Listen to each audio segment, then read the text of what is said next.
Hello, friends, welcome to Good Wisdom. And today's topic we are going to talk on God remembers we are dust. God remembers we are dust.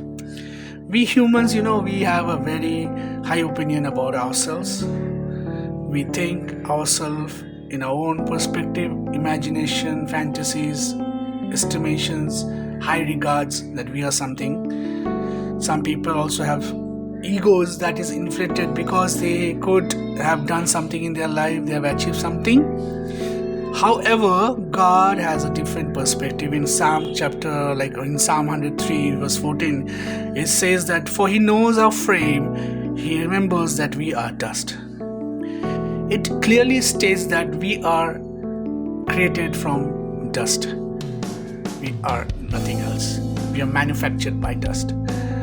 There are 5 examples we are going to talk today about this kind of people from the Bible. And the first example we can take the life of Nebuchadnezzar. He thought he was sovereign.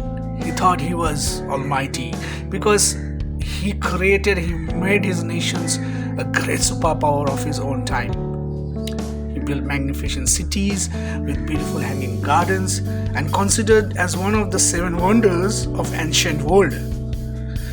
So, looking at this city, he exclaimed how he has accomplished this great feat.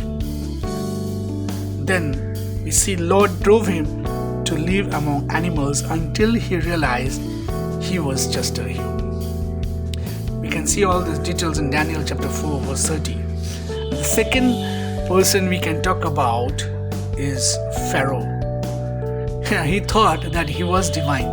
Hence he refused to recognize Jehovah. In Exodus chapter 5, we see the stories in chapter 5 verse 2 especially, we see that he considered himself as divine and he don't want to admit Jehovah as a God. And his question was to himself was that how can slaves claim their God could demand his release of Israelites?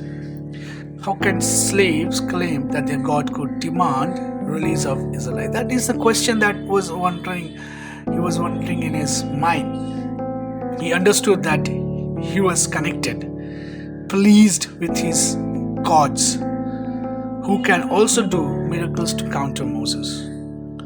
So, in his arrogance, he lost his status as emperor of a superpower. He was finished. The third example, the Goliath.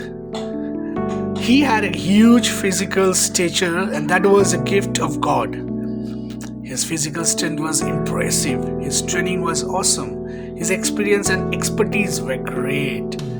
He thought he has all the power. He thought he can do anything. And in 1 Samuel chapter 17 verse 4 to 11, we can see the description and this story about. And what happened next?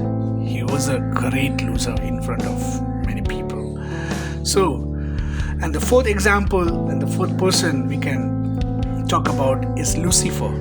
He's one of the created beings. The archangel thought he was worthy of worship, personified himself in the emperor of Babylon and prince of Tyre. In Isaiah chapter 14, from 12 to 17, we can see about Lucifer and how he thought himself, how he regarded himself in his own image and his own admiration.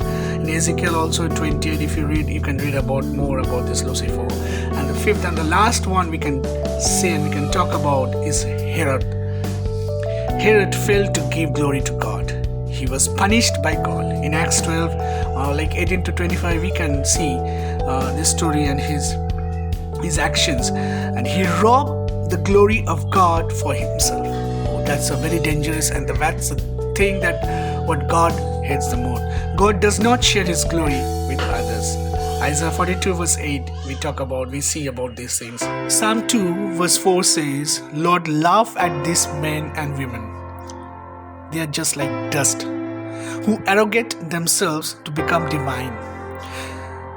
It also mentions that God holds them in derision. So let us conclude with a question and ask ourselves, am I humble to acknowledge mighty God? Or do we think that we have accomplished great feats in our life, in our lifetime, and we are like God? We have the power, we have the money, we have the degrees. Or are we acknowledging our mighty God, who is the ultimate source of all our blessings and our achievements? May God bless you all.